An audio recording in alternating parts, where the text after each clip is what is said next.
Call you J Pat. It's all good. Seeing this past weekend, kicks decided a lot of games, particularly a couple of kicks that didn't go. But you hear complaints all the time from Kirby about having to settle for field goals. Is it almost taken for granted that those are going to be good and those 3 points are going to be, and just your role this season? Obviously, all those points are important. Right. I don't think it's taken for granted at all. Practice it every day. I think every head coach is unhappy when he's got to settle for a field goal and not a touchdown. But at the end of the day, just trying to walk out there, be consistent, make the points.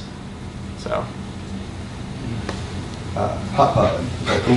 Good for that too. Going back to Hot Rod, you had to follow.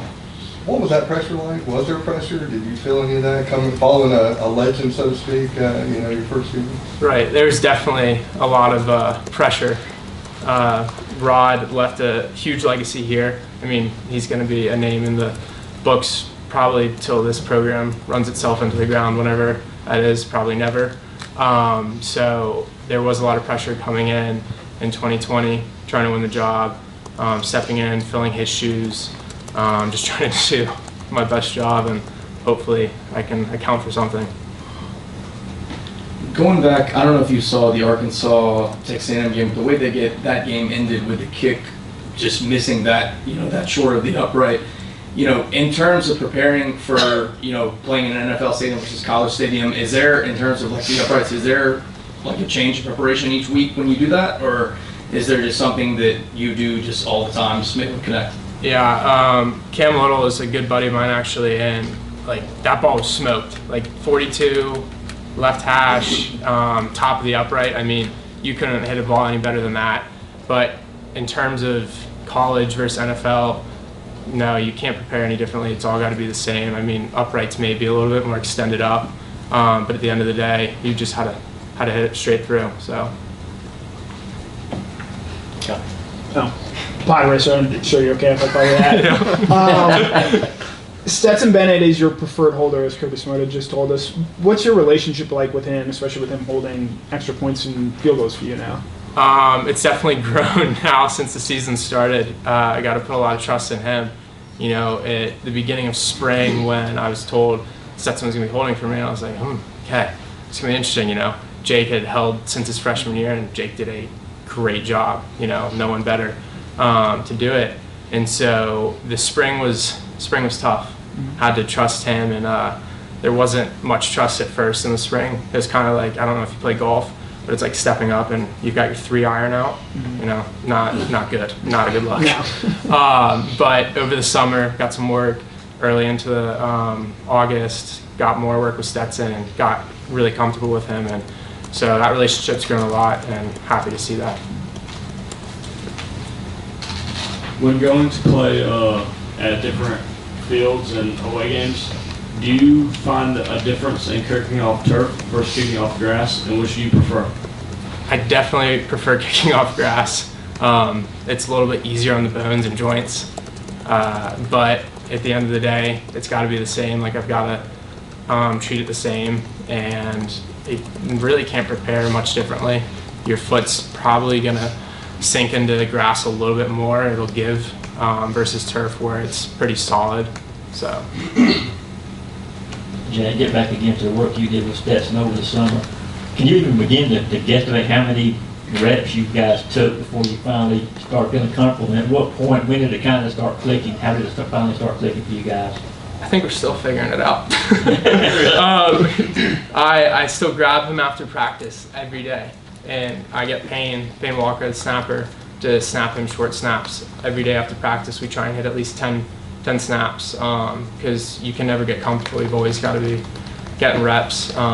So, yeah. Jack, what did it mean to you to get the SEC Special Teams Player of the Week honor this week? It meant a lot. To me, honestly, I didn't think I was hitting my best balls on a Saturday, but something that I've learned over the past few years is your B-ball has got to be good. And on Saturday, those were probably my B-balls, and my B-balls satisfied. So. not to belabor the Stetson thing, but it is, you alluded to this a little bit, but just the logistics of him having to be with the offense the entire game. You're over there kicking the entire practice. Right.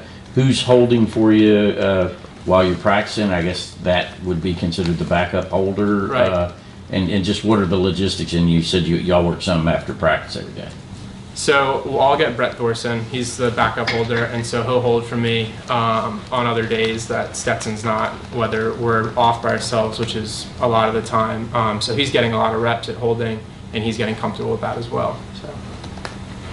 If you had a podcast, would you call it a podcast? You mentioned golf. Yep. I think Jake Marta golfed. Did y'all golf a lot? Is there any correlation between golf and kicking in any respect? Surprisingly, him and I did not golf ever together. Next time he comes to Athens, I'll have to get him on the golf course. He'll probably beat my butt, though. He's a pretty good golfer. There definitely is correlation, though, between kicking and golfing. Especially in the hips, so it correlates a lot. Speaking of Brett Thorson, do you have any extra stories you can tell? I know that you told us in the spring that I think he calls a hamburger chicken sandwich. Do you have any other updates on that? So I actually got to bring Brett home, let's see, July 4th. I got to bring him back to St. Simon's with me, and he's obsessed now with the fact that he got to visit Sea Island. He's like, oh, I belong now. Like, I've visited Sea Island. I feel like I belong. But, just the interactions with Brett and the cultural differences is pretty awesome, but just he's a great guy, and getting to know him is pretty awesome. Jack, kind of still talking about Brett, we saw he kind of had to hold during that South Carolina game when Stetson got sick. How far has he come as a holder? Just because I would have to imagine he didn't really have any kind of background on that before he got here. He's come a long way. He told me when he was over in Australia, he did not practice much. It was really just punting and punting strictly. He's still learning, obviously, but he's been getting better every day. So. Two peas in a pod. Kirby had praised your mental strength in terms of bouncing back after a missed kick or something like that. Where does that sort of come from for you in being mentally strong? For me, it probably comes from. First of all, I'd say just knowing that I'm not playing for anyone except for God, just giving him all the glory, on top of gathering my mental strength from Drew Brandon, our psychologist. I get to meet with him every other week, but really for me it's more like once a week, maybe every day during the week. So he's really helped me grow. So. Any other questions? All right. Thank you very much. Thank you guys. Thanks, See you. Jack.